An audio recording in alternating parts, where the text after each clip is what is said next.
Start कर।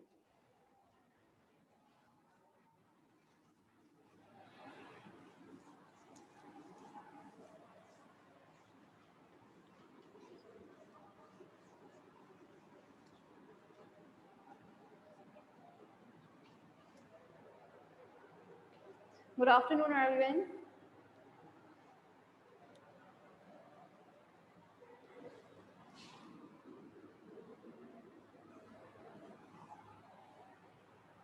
कोई नहीं?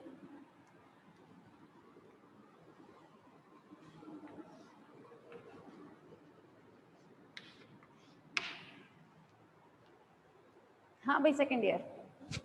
तो हम लोग बात कर रहे थे आपके इसमें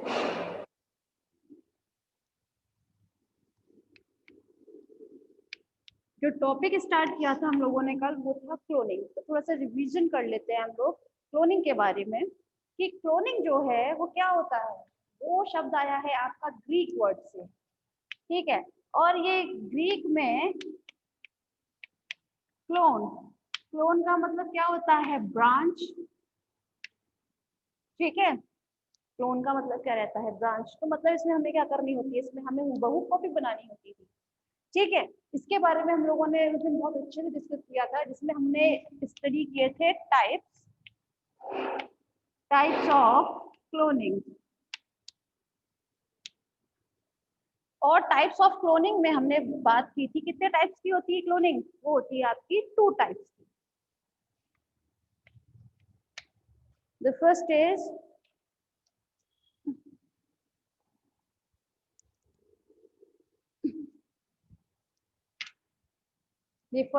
gene cloning,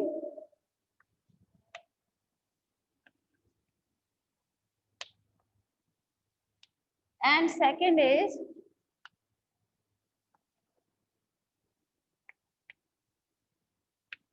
cloning of animal, ठीक है। जिसमें हमने बात की थी फिर आपकी ये जो आपके क्लोनिंग ऑफ एनिमल्स है, ये भी आपके 2 टाइप्स के होते हैं। जिसमें जो फर्स्ट होता है वो होता है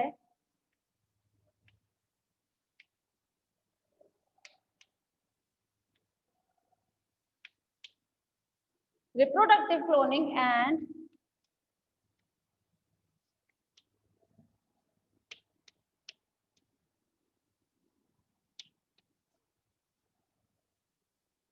थेरेपेटिक क्लोनिंग, ठीक है।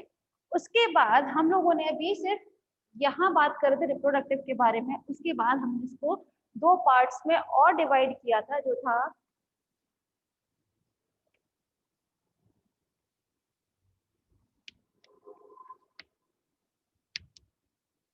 Embryonic cloning and cloning bye nuclear transfer, ठीक है। तो हम लोगों ने उस दिन ये स्टडी कर रहे थे क्लोनिंग के बारे में, ठीक है। जिसमें हमने बात की थी अगर जीन क्लोनिंग के बारे में, तो अगर हम जब जीन की क्लोनिंग करना चाहते हैं तो उसके लिए सबसे अच्छे मेथड जो होते हैं वो आते हैं आपके रिकॉम्बिनेंट डीएनए टेक्नोलॉजी, ठीक है। यही बताया था, recombinant DNA technology and PCR, polymerase chain reaction, ठीक है। इसके बारे में आप कहाँ पर डिस्कस करेंगे? अपने बॉटनी में। तो हमने बात की थी जीन क्लोनिंग में हम क्या करते हैं। जीन क्लोनिंग में हमें जरूरत पड़ती है किसी वेक्टर की, जिसमें वेक्टर हम जनरली किसको लेते हैं? बैक्टीरिया यूकेस को लेते हैं। तो उनके जीन में हम धीरे धीरे करके क्या करते हैं? क्लोनिंग की प्रोसेस करते हैं। तो ये होता है जनरली एक तो पीसीआर मशीन के थ्रू होता है, या फिर एक टेक्नोलॉजी होती है जिसको हम किस नाम से जानते हैं? रिकॉम्बिनेंट डीएनए टेक्नोलॉजी के नाम से जानते हैं। तो हमारा टॉपिक यहाँ पर ये नहीं है, ठीक। ये सब चीज क्लियर होगी आपकी बॉटनी में। चले, हमारा जो टॉपिक है वो होता है एनिमल से रिलेटेड। तो वो है आपका cloning of animals. Cloning of animals की अगर हम बात करते हैं क्लास, तो वो होते हैं आपके 2 टाइप्स की, reproductive cloning and therapeutic cloning. ये हमने अभी बात नहीं की थी। अभी हम बात कर रहे हैं आपकी रिप्रोडक्टिव क्लोनिंग के बारे में। तो रिप्रोडक्टिव क्लोनिंग जो होती है वो होती है 2 टाइप्स की, embryonic cloning and cloning bye nuclear transfer. इसके बारे में हम लोग ऑलरेडी बात कर चुके थे। अब हमें जो मेन था वो था क्लोनिंग बाय न्यूक्लियर ट्रांसफर। जिसके बारे में थोड़ा सा आपको हिंट दिया था वो था फॉर्मेशन ऑफ डॉली शीप,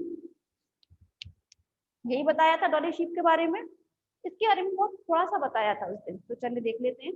सिर्फ आपके में दो चीजें रह जाती हैं क्लोनिंग में, एक तो रहता है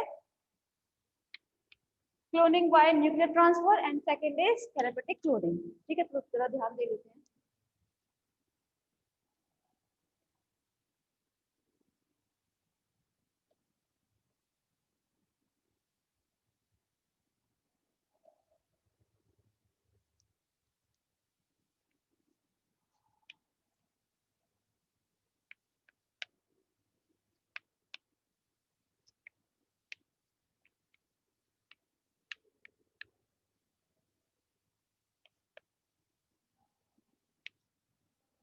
प्रोसीजर तो आप लोगों को उस दिन बता ही दिया था कि हमें अगर ये प्रोसीजर फॉलो करना है तो हमें क्या करना होता है, दो सेल्स लेते हैं अलग अलग स्पीशीज से, जीनस तो एक ही रहेगा लेकिन स्पीशीज अलग अलग रहती हैं उसमें, और उन दोनों में से हम क्या करते थे, न्यूक्लियस निकाल देते थे दोनों को, ए न्यूक्लियस करने के बाद एक का न्यूक्लियस हम दूसरे में ट्रांसफर करना होता था, और इसमें जो हम न्यूक्लियस लेते थे उसको हम क्या बोलते थे, डोनर। ठीक है, और लेने वाले को रेसिपिएंट, ये तो सबको पता है। चलिए तब देख लेते हैं।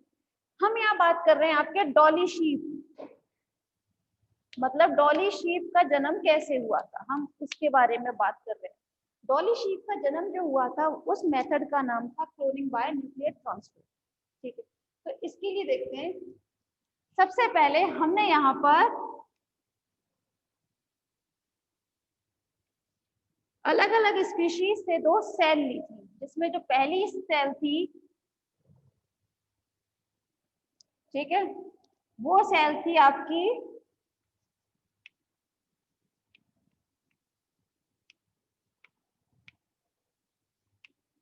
स्कॉटिश भेड़ से ली गई थी। ठीक है, और इनसे लिया गया था इनके कुछ ओवम। ठीक है, इनसे इनसे क्या लिया गया था, ओवम लिया गया था, ये देखिए। ठीक है, नेक्स्ट जो थी वो थी आपकी वेल्श माउंटेन शीप। ठीक है, इन दोनों में डिफरेंस क्या था भाई, हमें अगर अपना क्लोनिंग दिखानी है तो हमें क्या करना होगा, हमें इनमें कुछ डिफरेंस रखना पड़ेगा। तो जो स्कॉटिश भेड़ थी वो थी आपकी ब्लैक माउथ शीप। ठीक है, वही जो आपकी वेल्श माउंटेन शीप जो होती है वो होती है आपकी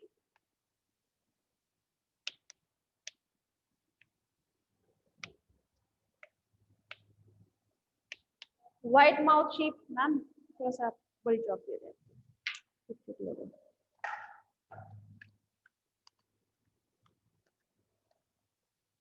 खत्म। हाँ भाई, तो अब हम बात कर रहे हैं अपनी वेल्श माउंटेन शीप की। तो अब हमने क्या किया था, हमें बनानी है आपकी व्हाइट माउथ शीप के जैसी, उसी के क्लोनिंग चाहिए हमें। तो हमने वेल्श माउंटेन शीप से हमने 277 सेल्स ली थी, और ये सेल्स थी इनकी मेमोरी सेल्स। ठीक है, मेमोरी सेल से मतलब हो जाता है इनकी जो स्प्रिंग इंटीग्रल सेल्स होती है उन्हें लिया था। उन्हें बाहर लेने के बाद इन्हें हमने क्या किया था, एक कल्चर मीडियम में रखा था।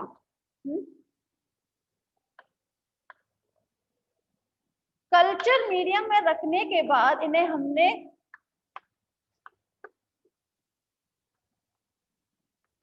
डीप फ्रीज में रखा था। ठीक है, डीप फ्रीज में जब इन्हें हमने कल्चर मीडियम में रखा तो जनरली होता क्या है, ये जो इनकी मेमोरी सेल्स थी यह पता थी पहले से। ठीक है, उनकी संख्या कितनी दी थी, 277 दी थी। तो कुछ टाइम के बाद जब इन्हें हमने जो कल्चर मीडियम जो जिसमें भी हमने इन्हें रखा था वो थोड़ा सा बहुत कम अमाउंट में रखा था। ठीक है, तो कुछ टाइम के बाद ये सेल्स जो थी वो एक नॉर्मल सेल्स में कन्वर्ट हो गई। नॉर्मल सेल से मतलब होता है कि अब ये सेल्स जो है वो टोटिपोटेंट की तरह काम करेगी, अब ये सेल जो है वो रीप्रोग्राम के लिए तैयार है। रीप्रोग्राम से मतलब होता है क्लास कि अब इससे आप कुछ भी करवा लो। ठीक है, पहले हमने जो सेल्स ली थी वो थी आपकी कैसी, मेमोरी सेल्स थी। ठीक है, लेकिन जब इन्हें हमने किस में रखा था, कल्चर मीडियम में रखा, डीप फ्रीज में रखा था अप्रोक्स 5 डेज के लिए, तो जनरली होता क्या है कि ये अपनी ये जो मेमोरी सेल्स के तौर पर इनकी आइडेंटिफिकेशन थी वो नष्ट हो चुकी, डिस्ट्रॉय हो चुकी थी। अब ये लाइक टोटिपोटेंट सेल की तरह काम कर सकती थी। अब ये सेल्स जो है वो रीप्रोग्राम के तौर पे पूरी तरह तैयार है। ठीक है, अब हम करते क्या है, हमने जो स्कॉटिश भेड़ जो थी, हमारी ब्लैक माउथ की जो स्कॉटिश भेड़ थी, हमने उसमें से क्या निकाल दिए, न्यूक्लियस निकाल दिया। ठीक है, तो मतलब रिमूवल ऑफ न्यूक्लियस। चले, हमने इसमें से क्या किया, हमने इसमें से न्यूक्लियस निकाल दिया। हमने लास्ट लेक्चर में भी बताया था, हमें क्लोन जिसका बनाना होता है सेकंड ईयर, हमें उसकी किसकी जरूरत होती है, न्यूक्लियस की। ठीक है, हमें इसका तो चाहिए नहीं था, हमें ब्लैक माउथ शीप तो चाहिए नहीं, हमें कैसे चाहिए, व्हाइट माउथ शीप चाहिए। क्लियर है। और ये जो व्हाइट माउथ शीप थी, थोड़ा सा बाद में एनहांसमेंट करेंगे पूरे इसमें। ठीक है, तो हमने करना क्या था, अब इसमें से हमने क्या निकाल दिया, इसमें से न्यूक्लियस निकाल दिया। फिर इन्हें हमने एक ही नॉर्मल कल्चर मीडियम में रखा। This is a nucleated cell. ठीक है, इन्हें हमने जब एक ही कल्चर मीडियम में रखा, उसके बाद इसमें हमने क्या चीज कराई थी,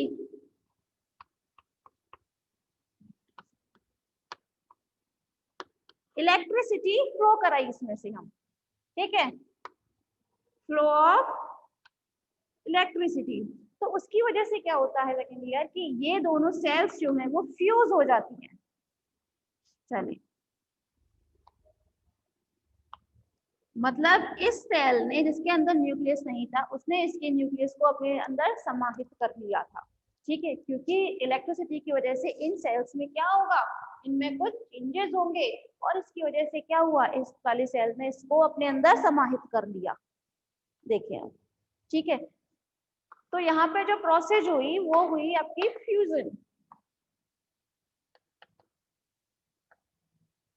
ठीक है, क्लियर है, यहाँ तक किसी को कोई परेशानी,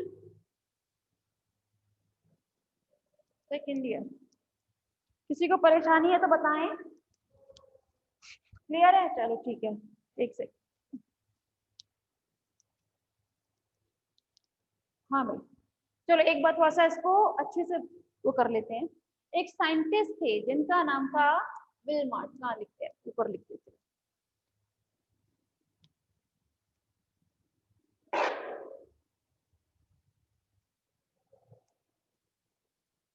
इयान विलमेट एटल। ठीक है, यहाँ पर मैंने एक चीज लिखी है एटल, ये आप लोगों ने जनरली कई बार सुना भी होगा, बहुत टीचर्स बताते हैं, बहुत टीचर्स नहीं बताते। तो मैं यहाँ पे एक बार रिपीट कर देती हूँ अपनी बात को सेकंड ईयर, कि किसी भी साइंटिस्ट के साथ, जैसे ये साइंटिस्ट का नेम है, साथ में मैंने एटल लगाया है, नीचे लिख कर दी है इसके अंडरलाइन। इसका मतलब होता है, ये एटल जो होता है वो होता है एब्रीविएशन ऑफ एटेली। ठीक है, इसका ये किसका शॉर्ट फॉर्म होता है, एटेली का शॉर्ट फॉर्म होता है, एब्रीविएशन होता है उसका एटेली का। ठीक है, इसका मतलब हो जाता है कि यहाँ पर ये इसके साथी थे। ठीक है, साथी मतलब जैसे मुझे कोई एक किसी भी चीज से मैं काम कर रही हूँ, ठीक है, और मेरे साथ आप सारे स्टूडेंट्स हैं, सपोज कीजिए आप स्टूडेंट्स हैं 50। ठीक है, मेरे अंडर में काम करने वाले जितने भी स्टूडेंट्स हैं 50 स्टूडेंट्स हैं। मैंने अगर ये डॉली शिप का जो बर्थ है वो मेरे द्वारा हुआ होता, तो मैं विलमेट होती।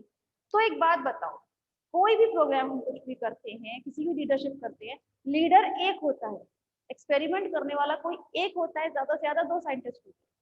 ठीक है, उसके बाद सारे किस में आते हैं, आपके साथी में आते हैं। क्योंकि आपके लिए सपोज करो अगर यहाँ पर 70 लोग और होते, ठीक है, डॉली के निर्माण के लिए, तो क्या आप 70 लोगों के नाम लिखते हैं यहाँ पर कि डॉली के निर्माण में इन इन साइंटिस्ट ने काम किया था? पॉसिबल ही नहीं है। तो इस स्टेज में हम क्या करते हैं, हम ज्यादा से ज्यादा 2 ही साइंटिस्ट का नाम लिख सकते हैं। ठीक है, 2 साइंटिस्ट से ज्यादा हम कभी भी नहीं लिखते। अगर 2 से ज्यादा कभी नाम आता है तो हम उसमें क्या कर देते हैं, एटल। ठीक है, एटल मतलब होता है कि इसके अलावा और भी लोग थे जिन्होंने इस पर काम किया था। क्लियर है एटली का मतलब? एक बार फिर रिवाइज करा देते हैं। एटेली जो होता है it is the abbreviation of et al, ठीक है। तो चले, उन्होंने क्या किया था, दो अलग अलग स्पीशीज की क्या ली थी, भेड़ ली थी। जो पहली थी वो थी आपकी स्कॉटिश भेड़ थी, और वो कैसी थी आपकी ब्लैक माउथ शीप थी। और साथ में जो सेकंड स्पीशीज उन्होंने ली थी वो थी इसकी Welsh mountain sheep. Welsh mountain sheep जो होती है व्हाइट माउथ शीप, ठीक है। और ये जो शीप ली थी वो ली थी 6 years old से, ठीक है। ये जो भेड़ से भाई लिए गए थे सेल्स, वो कितनी बड़ी थी, वो थी 6 साल बड़ी, ठीक। उससे उन्होंने क्या किया, 277 मेमोरी सेल्स लिए, और फिर उन्होंने क्या किया, उसको किसी कल्चर मीडियम में रखा था। और ये कल्चर मीडियम जो था बहुत कम अमाउंट में रखा था। कम अमाउंट होने की वजह से क्या हुआ, ये जो एक नॉर्मल सेल जो थी भाई, ये तो यहाँ पे मेमोरी सेल थी, उसको हमने जब कम कल्चर मीडियम में डीप फ्रीज में रखा 5 दिनों के लिए, तो होता क्या है कि वो अपनी एज अ मेमोरी सेल की जो आइडेंटिफिकेशन जो होती है वो उसको खो चुकी थी, और वो किसमें कन्वर्ट हो गई, आपकी एक नॉर्मल टोटिपोटेंट सेल में। टोटिपोटेंट मतलब अब उससे आप किसी भी प्रकार की सेल का निर्माण कर सकते हो, वो तो कुछ होती है, ठीक है। तो अब वो जो है वो रिप्रोग्राम के लिए तैयार है। क्लियर है सेकेंड ईयर। अब हमने किया क्या था, यहाँ पर जो स्कॉटिश भेड़ थी, ठीक, स्कॉटिश भेड़ के बाद में हमने क्या किया, उसमें से हमने ओवम लिया था। ओवम लिया, ओवम में से न्यूक्लियस निकाल दिया, तो ये नॉर्मल आपकी विदाउट न्यूक्लियस सेल हो गई। हमने इन दोनों को एक ही कल्चर मीडियम में रखा, और रखने के बाद हमने उसमें क्या प्रवाह कराई, हमने उसमें फ्लो ऑफ इलेक्ट्रिसिटी किया प्रोसेस, ठीक है। मतलब उसमें हमने किस चीज का प्रवाह कराया था, इलेक्ट्रिसिटी की विद्युत धारा का हमने उसमें प्रवाह किया। उसकी वजह से होता क्या है सेकेंड ईयर, यहाँ तक पहुंचते पहुंचते ये स्टेज जब तक यहाँ तक पहुंची थी, तब तक हमारी जो सेल्स थी, नंबर ऑफ सेल्स जो थी वो बहुत कम हो चुकी थी। वो हो चुकी थी आपकी ओनली 29 सेल्स बची थी बस, बाकी सब डिस्ट्रॉय हो चुकी थी, ठीक है। बाकी सभी सेल्स जो थी वो डिस्ट्रॉय हो चुकी थी, 0 से 29 सेल्स यहाँ तक बची थी। फिर हमने क्या किया, उन्हें हमें एक ही कल्चर मीडियम में रखने के बाद जब हमने इलेक्ट्रिसिटी फ्लो कराया था, तो उसकी वजह से फ्यूजन की प्रोसेस हुई, तो इसने इसके न्यूक्लियस को अपनी तरफ ग्रैब कर लिया। ग्रैब करने की वजह से क्या था, जिसका न्यूक्लियस होता है सेल में उसी की क्लोनिंग होती है, ठीक है। जिसका न्यूक्लियस होगा, जाहिर सी बात है जो क्लोनिंग के बाद जो एनिमल का बर्थ होगा वो एज इट इज न्यूक्लियस वाले के जैसा होगा, ठीक। अब हमें करना क्या था, इसके बाद हमने क्या किया, इसमें नॉर्मली क्लीवेज की प्रोसेस हुई, ठीक है। क्लीवेज की प्रोसेस जब होती है सेकेंड ईयर, जरा इसे रफ कर देते हैं फिर ऊपर से।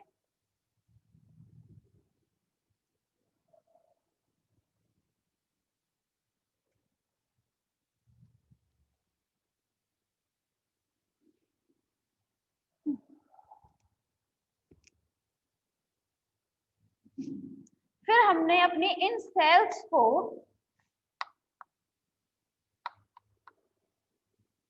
implant in the uterus of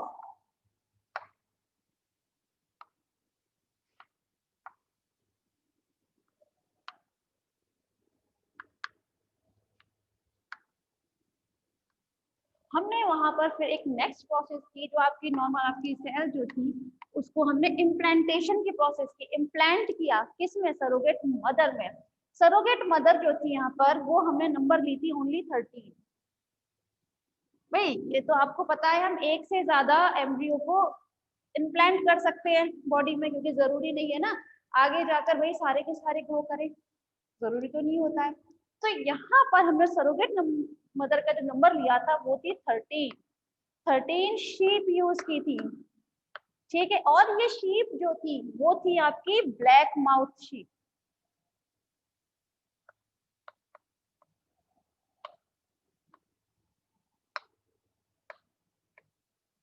clear है।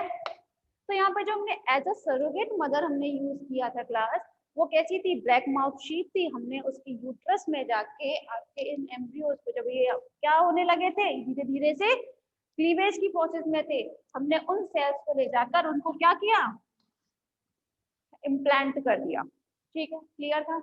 इम्प्लांट करने के बाद हमने यहाँ पर सरोगेट मदर जो थी वो 13 थी, लेकिन 13 में से सिर्फ और सिर्फ एक ही शीप थी जो जाकर आगे प्रेग्नेंट हुई थी।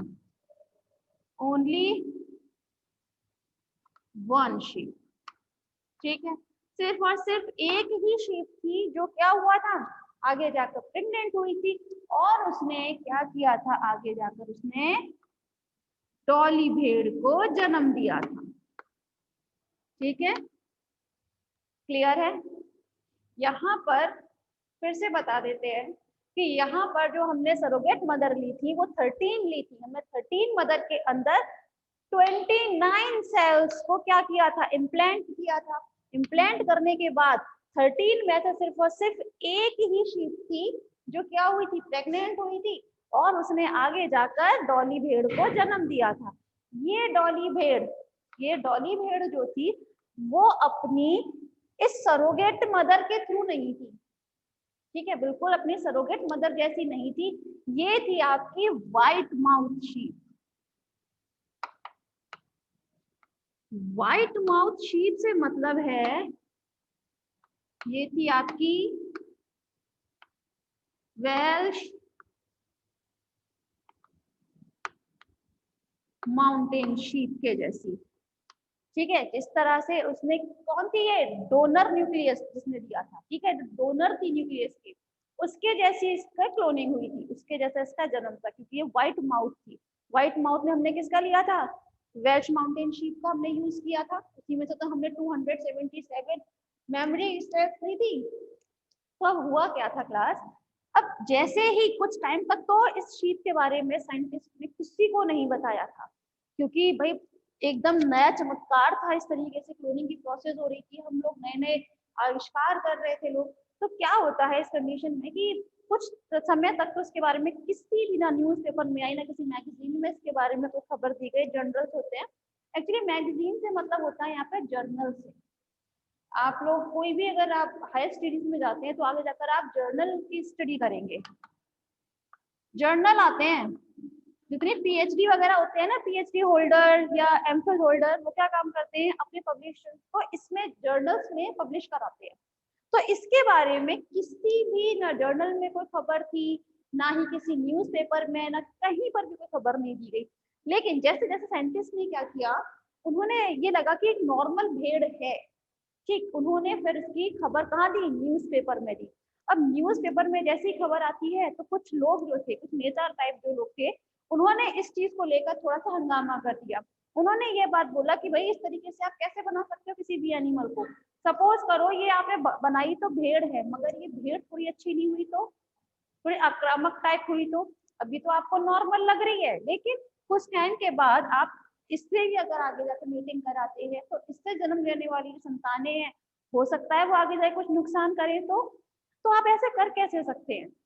तो इस तरह कई सारे सवाल लोगों के मन में थे कि ऐसा तो नहीं है किसी को मार दे, ऐसा तो नहीं है कि भाई ये बहुत ज्यादा हानिकारक हो, किसी हमारे पर्यावरण के लिए अच्छी ना हो, बहुत सारे ख्याल आ रहे थे दिमाग में।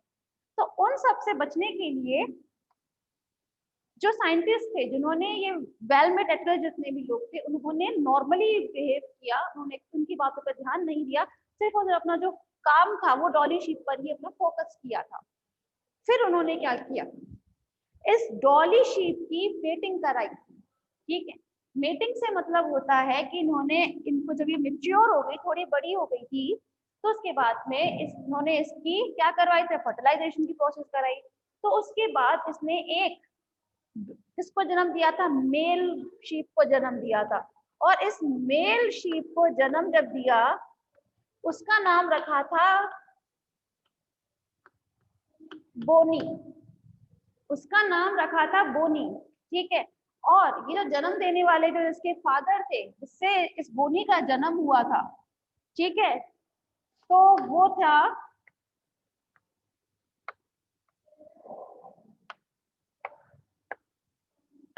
ओ सॉरी, गलत लिख गई मैं।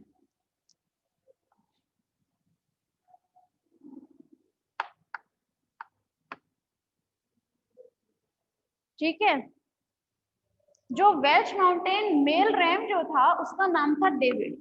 तो डेविड के साथ जब डॉली शीप की मीटिंग होती है तो उन्होंने क्या किया था, उन्होंने एक मेल रैम को जन्म दिया था, उन्होंने एक रैम को जन्म दिया जिसका नाम रखा था बोनी। ठीक है, कुछ टाइम के बाद इन्होंने, डेविड ने और डॉली ने आगे जाकर और भी संतानें उत्पन्न की थी। ठीक है, जिनमें से जो थे वो थे 2 मेल एंड 1 फीमेल। तो कहने की बात ये है कि साइंटिस्ट ने इस तरह से ये प्रूव किया था कि देखिए हमने जो डॉली जो आपकी क्लोन है, ठीक है, वेल्श माउंटेन की, वो एक नॉर्मल भेड़ की तरह बिहेव कर रही है। हमने भैया इस रैम का वो नहीं किया था, हमने क्लोनिंग रैम की नहीं की थी, मगर डॉली ने इसके साथ मेटिंग करने के बाद क्या किया था, उसने 2 मेल और एक फीमेल को भी जन्म दिया था, और साथ में इससे पहले एक बोनी को भी जन्म दिया था, एक जो कि एक नॉर्मल थे, बिल्कुल नॉर्मल। ठीक, लेकिन हुआ क्या यहाँ पर, आफ्टर 6 years,